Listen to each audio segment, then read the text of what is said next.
Salut à tous et bienvenue dans la sixième partie de la vidéo.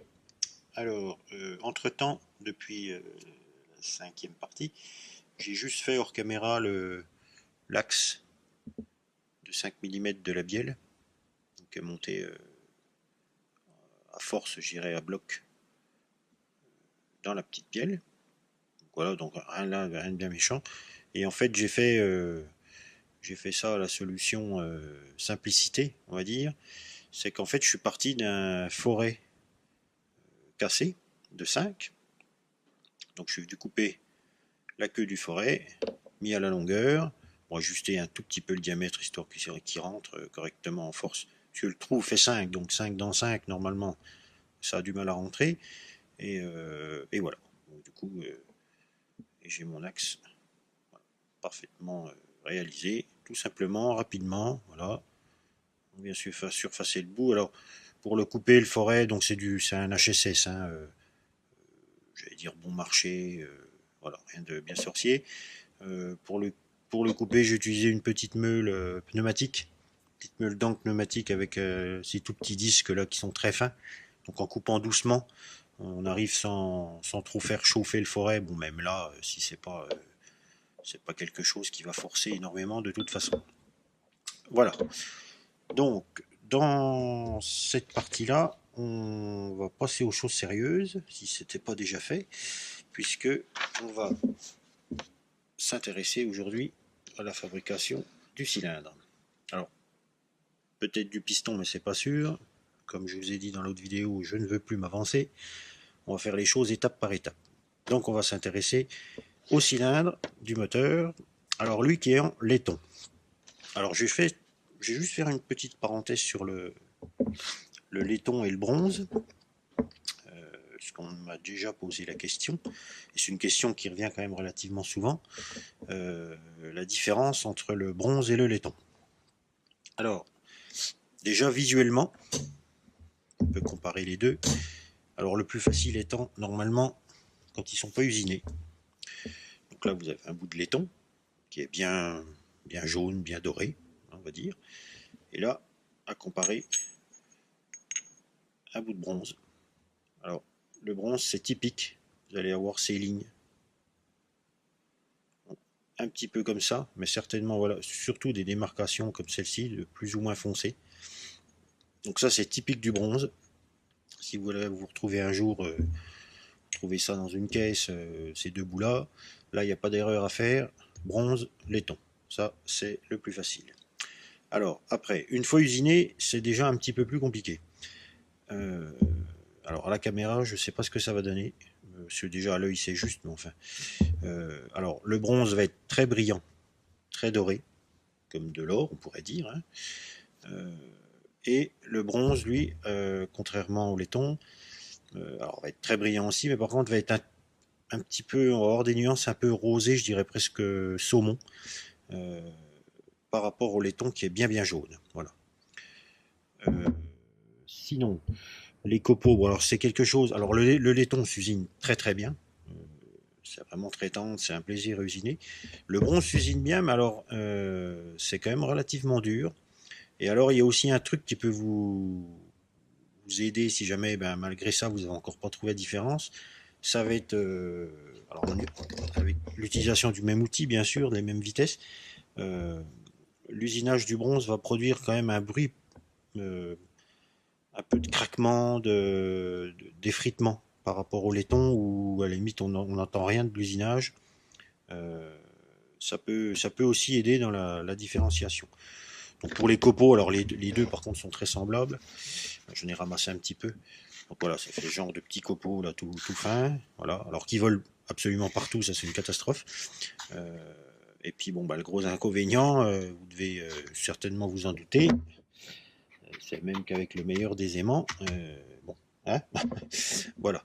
Donc alors moi ce que je fais, je vous ai peut-être déjà montré ou déjà parlé, moi j'aime bien mettre un chiffon ou un petit bac sous le mandrin ou autour de l'étau de la machine pour essayer d'en récupérer le maximum. Euh, Comme ça, on prend le chiffon, on verse ça, c'est quand même plus pratique parce que je vous dis, ça vole partout. Euh, voilà. Et puis, bah, de toute façon, comme ça vole partout, et puis comme tout, dans tout travaux d'usinage, de toute façon, important, toujours les lunettes de sécurité. Voilà pour la petite parenthèse. Donc, alors, le cylindre, pardon, donc en laiton. Alors, j'ai une cote que je vais pouvoir respecter sans problème. C'est donc que je me mette comme il faut. Donc c'est celle-ci, la 19 plus 13. C'est celle qui va déterminer l'écartement du piston par rapport à la bielle et puis au corps du moteur. Donc celle-là, je ne peux pas y couper. Par contre, là, sur la G25, je les aurai pas, je dois avoir 23,8 ou pas tout à fait 24. Donc je vais tricher un petit peu sur la hauteur, puisque j'ai que ce bout de rond là qu'on m'a gentiment donné.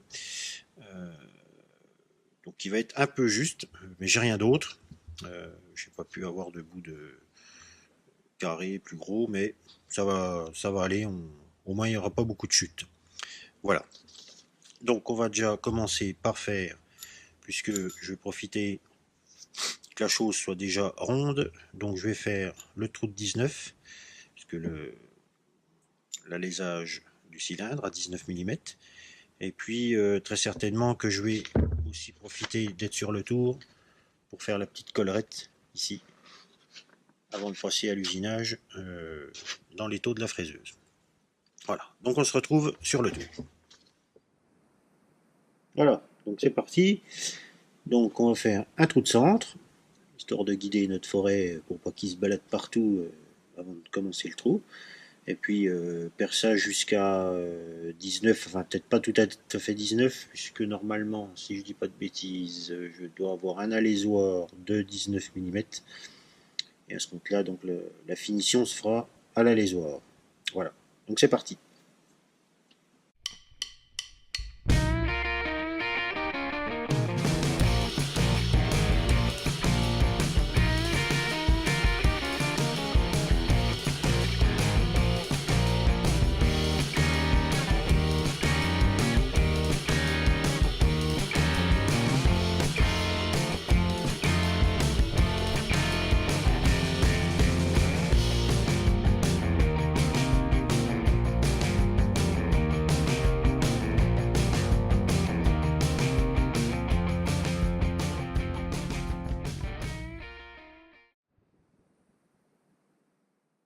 Donc, j'ai un trou à produire, en fait, j'en ai pas parlé avant. J'ai un trou à produire de 53 mm, avec le fond étant plat, perpendiculaire par rapport au bord du cylindre. Donc, je vais m'arrêter à 50 à peu près en perçage, et puis peut-être avant l'alésoir ou après l'alésoir, je viendrai à ce compte-là avec une fraise pour vraiment faire le fond à plat, même si ça aurait pas beaucoup d'importance, je pense, peut-être sur le fonctionnement, mais enfin bon, il y a un plan, on est là pour essayer de le respecter quand même. Voilà. Donc, eh ben on continue le perçage.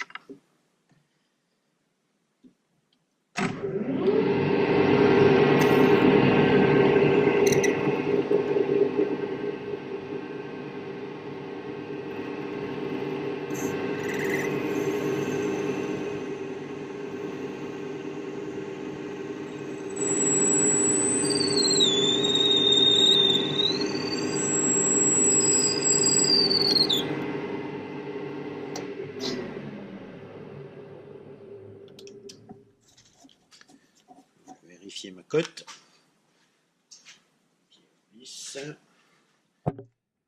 Juste.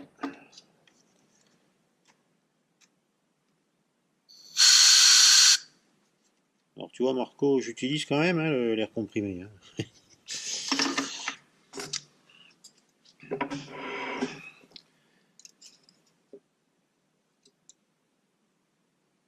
Voilà, 51.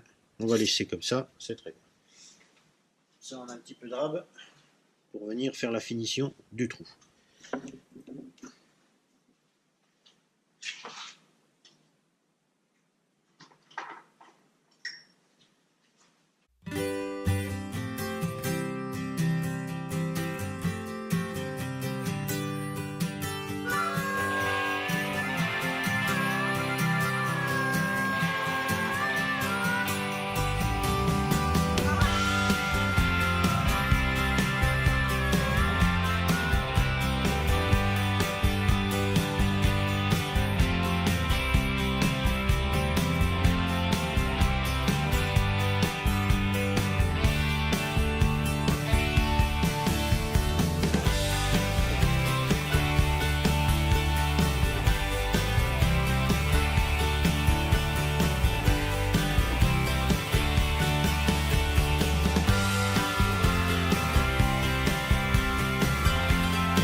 je vais changer de mandrin.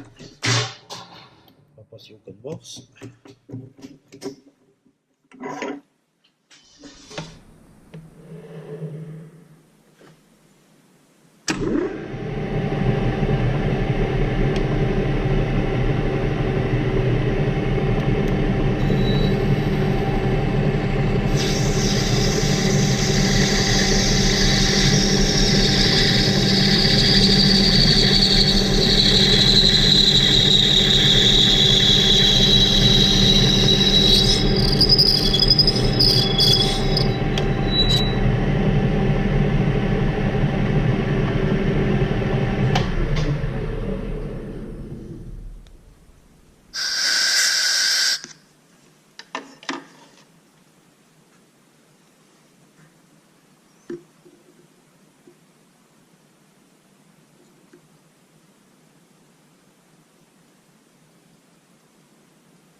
Bouger.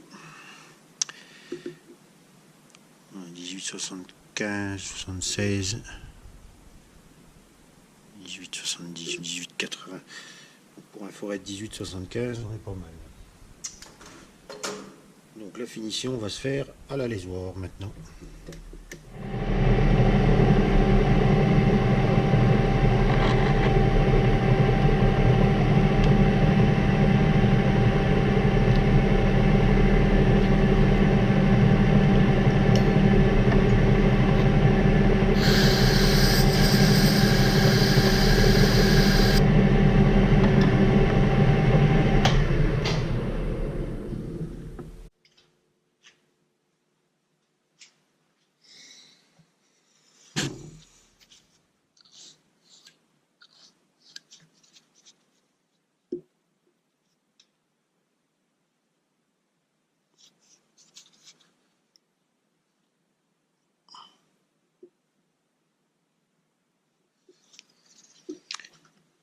Alors 18 99 1901.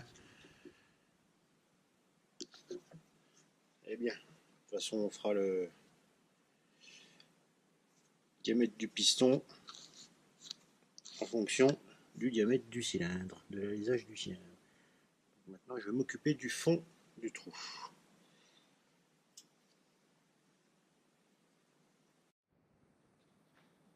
Donc pour faire le plat au fond de mon alésage, j'ai monté une fraise dans mon porte-pince, alors qui est en code Morse 4. Donc je vais mettre dans la poupée mobile à la place de mon mandrin ou d'un code Morse classique. Donc il est en ER32. Donc en fait j'utilise les pinces de mon jeu ER32 que j'utilise sur la fraiseuse, SA 40. Comme ça m'a évité de racheter un jeu de pinces.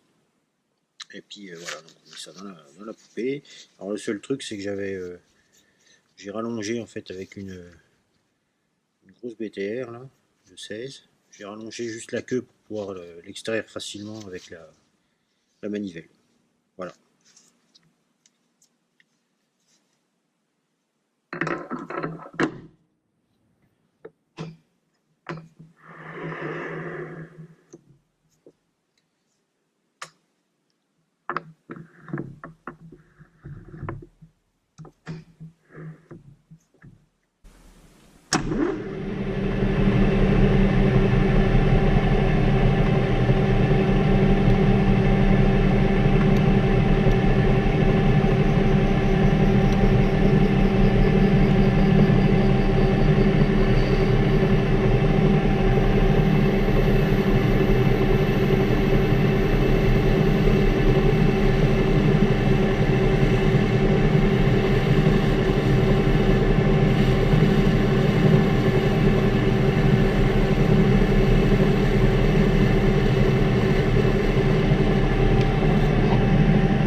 Il y a encore à faire.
On est pas mal.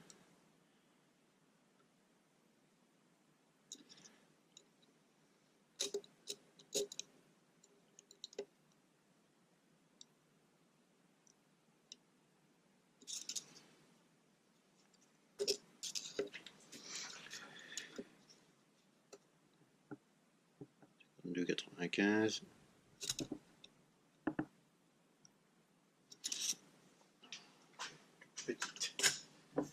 Petite passe.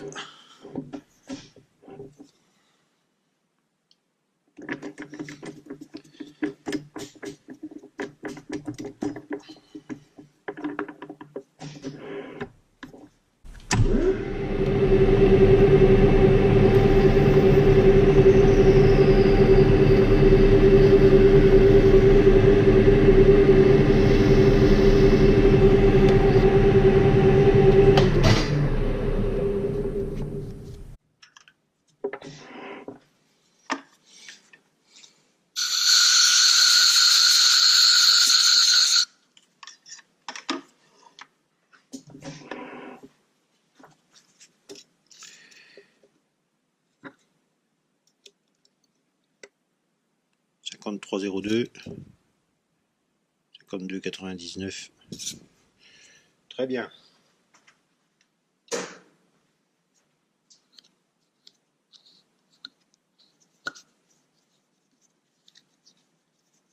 Alors après, donc on va finir avec un outil pour faire la petite collerette.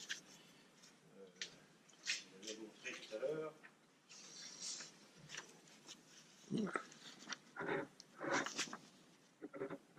Ce petit diamètre là. On va faire ça comme ça, après on peut passer sur la fraiseuse.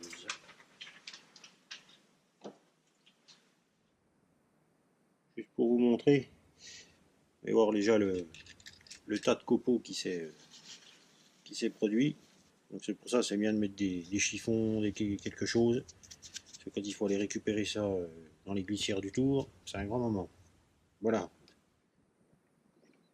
Voilà. Alors j'ai abandonné à filmer parce que alors ça volait partout sur la caméra. Déjà on voyait rien parce qu'on voyait que une nuée de copeaux qui arrivaient sur l'objectif. Donc désolé.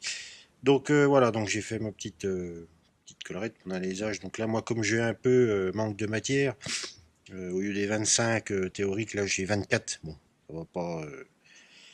C'est juste ici hein, le manque d'épaisseur. Hein, c'est pas sur le restant de la pièce, donc il n'y aura aucune incidence. Et puis donc le fond de mon alésage est parfaitement perpendiculaire. Alors, je ne sais pas si on voit la caméra parce que ça brille tellement. Donc voilà, donc j'ai bien mis 53 mm de profondeur. Hop, si j'y arrive. C'est comme il faut. Voilà. 52,99, 53. Très bien.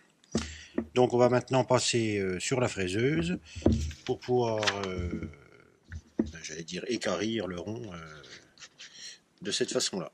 Voilà.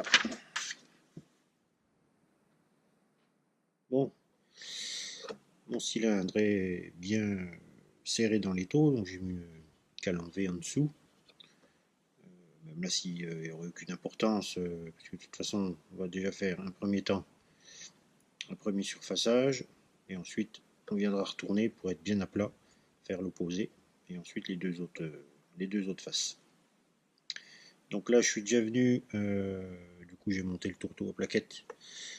Je sais que j'ai des super résultats avec celui-ci, sur n'importe quel type, même sur l'inox. C'est vraiment des super plaquettes. C'est des plaquettes Stellram avec le porte-plaquettes. Je dis pas de bêtises, normalement c'est un diamètre 40, je crois, oui, avec 4 plaquettes. Et donc c'est ce genre de plaquettes là. Vraiment qui font un boulot. Je n'ai pas retrouvé, pas facile. Là, il y a tout le voilà. X500. Apparemment c'est des plaquettes prévues pour l'inox, mais qui font un super boulot dans tout le reste. Donc dès que je peux, je m'en sers. C'est C'est quelque chose que j'avais trouvé à pas cher sur le forum usinage.com. Donc j'en suis vraiment vraiment content. Voilà. Donc je suis venu toucher ici avec le bas d'une plaquette. J'ai mis ma visu sur le Z sur la hauteur à 0 et je suis venu retrancher 1 mm, comme il faut laisser 1 mm par rapport au diamètre ici. Donc voilà, donc je sais maintenant quand j'arrive à 0 sur le Z, je sais que je serai à la hauteur définitive pour le premier côté. Voilà, donc c'est parti.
Voilà, une première face. Donc on a un bon fini. Bon, c'est nickel. Donc je vais retourner la pièce, faire l'autre face de la même manière, la troisième, et puis par contre la quatrième sera un peu différente puisqu'il y a plus de matière à laisser. Donc je complète ça et puis je vous reprends après. Donc là je termine la deuxième face, donc il me reste la dernière passe d'1 millimètre à faire.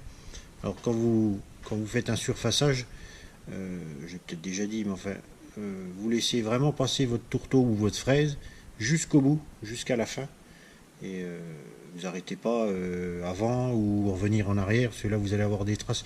Alors quand vous enlevez de la matière, moi là pour le coup là c'est ce que vous avez vu, c'est ce que j'ai fait sur la première. J'attends pas d'être au bout, je reviens en arrière, mais bon, comme on sait que la passe d'après de toute façon va enlever de la matière, aucune importance. Par contre la dernière passe, allez bien jusqu'au bout, laissez dépasser le tourteau ou la fraise, et comme ça vous n'aurez aucune trace, et la finition sera impeccable. Donc on regarde la dernière passe.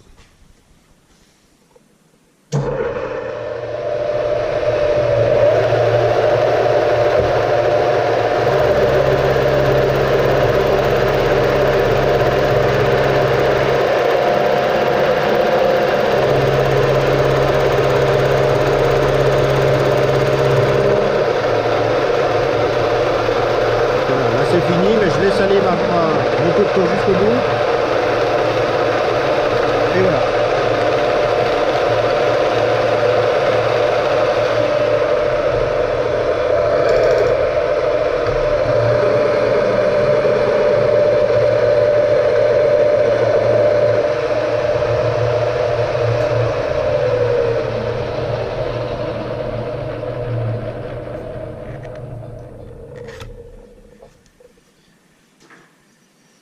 Comme ça vous êtes nickel. Bon ben voilà 2 faces, la troisième qui va suivre.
Voilà pour le troisième, donc ça prend forme.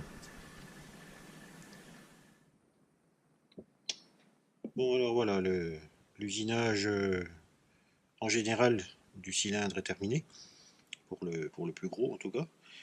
Donc il va rester à faire, alors que je vous montre ça un petit peu mieux. Donc il va rester à faire l'axe qui est ici, donc avec un perçage pour le fixer dans le cylindre, avec un filetage au bout, je ne sais plus, M6 je crois, oui c'est ça, M6, et puis le petit trou d'admission d'échappement de 3 mm qu'on retrouve en coupe ici, voilà, au bout de l'alésage. Et le cylindre sera complété, bon il y aura un petit fraisage aussi à faire en profondeur, rien de bien sorcier, puis voilà, et puis donc après on va pouvoir passer à la fabrication du piston.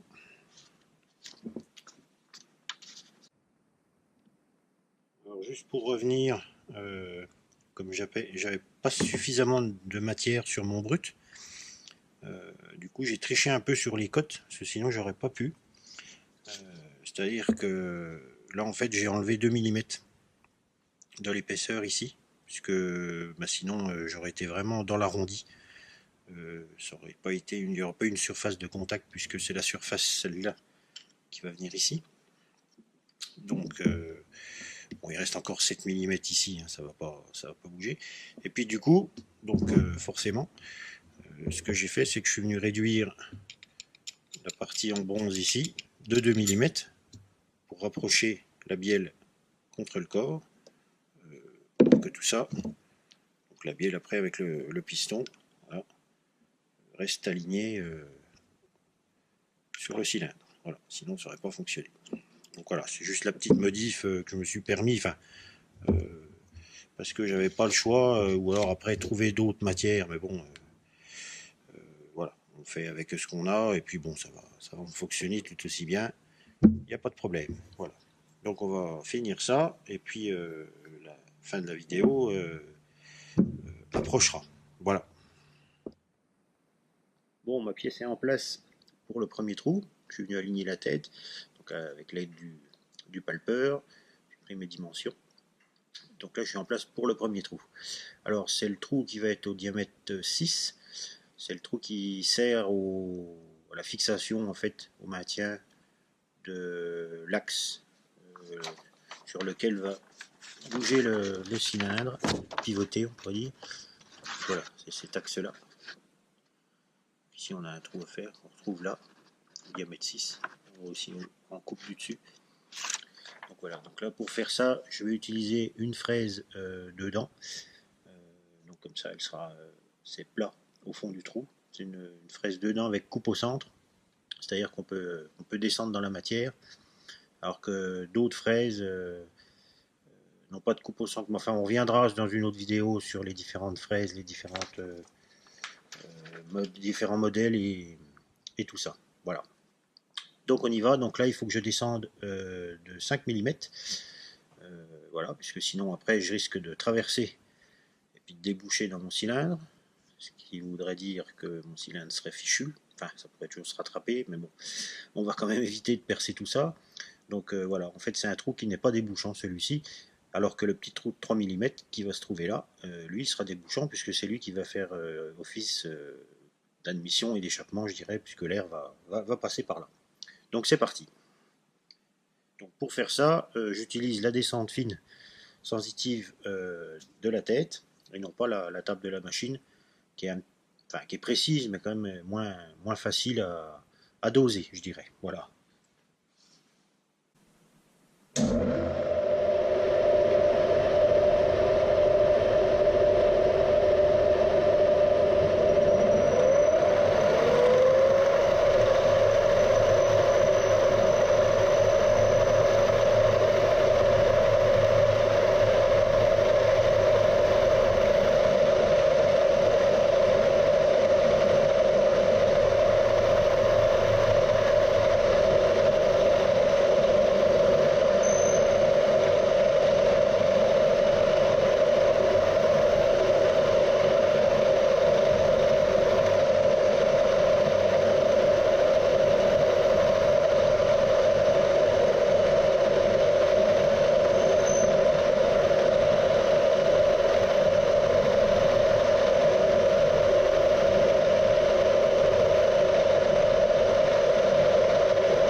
J'ai mes 5 mm.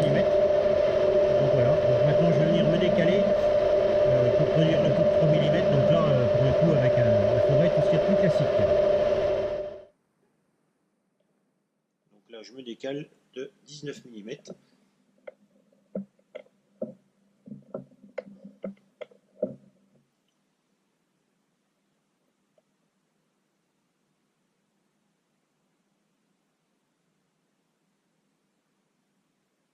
Voilà.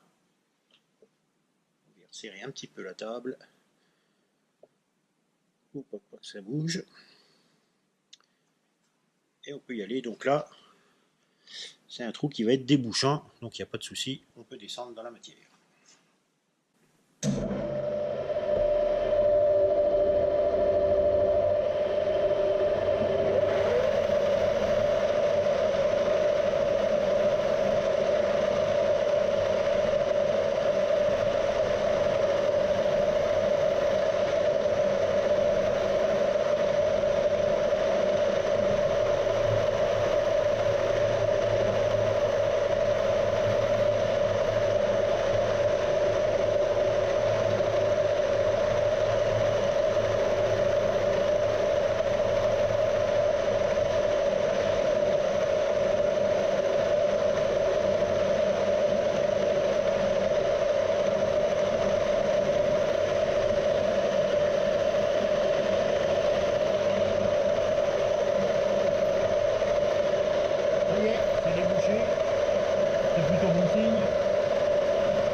Alors, regardons ça.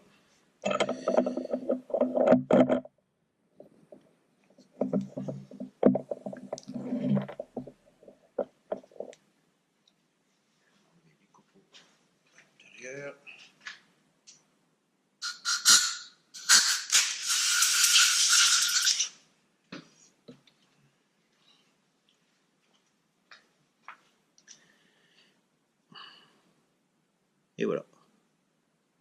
On trouve des bouchons. Je sais pas si vous allez le voir, il y a encore des petites bavures que je vais enlever. Au fond, on l'aperçoit. Donc nickel, il est vraiment en ras au-dessus. Parfait. Bon bah ça y est, cette fois le cylindre est terminé. Donc toutes les opérations sont faites. Il ne restera plus qu'à faire l'arbre là. Bon, là c'est un arbre taraudé M6 au bout. Hein. Je pense que je ferai ça hors caméra. Il n'y a vraiment pas vraiment de choses intéressantes à produire cet arbre. Donc la prochaine vidéo sera bien sur la fabrication du piston. Là qui sera déjà un peu plus intéressante. Parce qu'en plus on voit que donc on a le partie là qui est en bronze avec une petite bague ici, on va appeler ça d'usure, qui va venir sur la petite sur le vilebrequin là, sur le bout du vilebrequin, donc qui est en acier et en bronze, donc deux matières sur la même. Ça va être intéressant. Voilà. Donc je ne sais pas si vous avez peut-être remarqué dans la précipitation et puis tout à l'heure, en fait j'avais oublié de faire le petit décranchement d'un millimètre là. Donc heureusement j'avais rien de décalé au niveau de mes axes. Il m'a suffi de remettre mon forêt de 3 dans le trou pour venir produire ce petit dégagement. Donc voilà, donc je suis content, ça fait une belle petite pièce quand même. Voilà. On partit d'un rond, mais finalement c'est pas plus mal, ça facilite les choses quand même pour produire l'alésage et puis la petite collerette là. Voilà. Et puis je vais essayer de vous montrer. On voit le trou alors. Je vais mettre comme ça. Voilà. On voit le trou de 3 mm qui est bien au fond. Voilà. Nickel. L'intérieur du cylindre. Avec une belle finition. Ça devrait fonctionner correctement. Voilà. Donc c'est tout pour aujourd'hui. La suite, c'est pareil, hein, arrive rapidement. Là, je suis dans la lancée. Donc voilà. D'ici une journée à 2 jours, je pense. Essayer de me remettre un petit peu là-dessus demain. Donc voilà. Donc encore une fois, merci à tous. Merci aux abonnés. N'hésitez pas à vous abonner. À mettre aussi un petit j'aime sur la vidéo aussi, ça fait toujours plaisir. Et puis n'hésitez pas à commenter, à poser vos questions. Si je peux y répondre, je m'en ferai un plaisir. Voilà. Je vous dis à très vite et merci. Au revoir.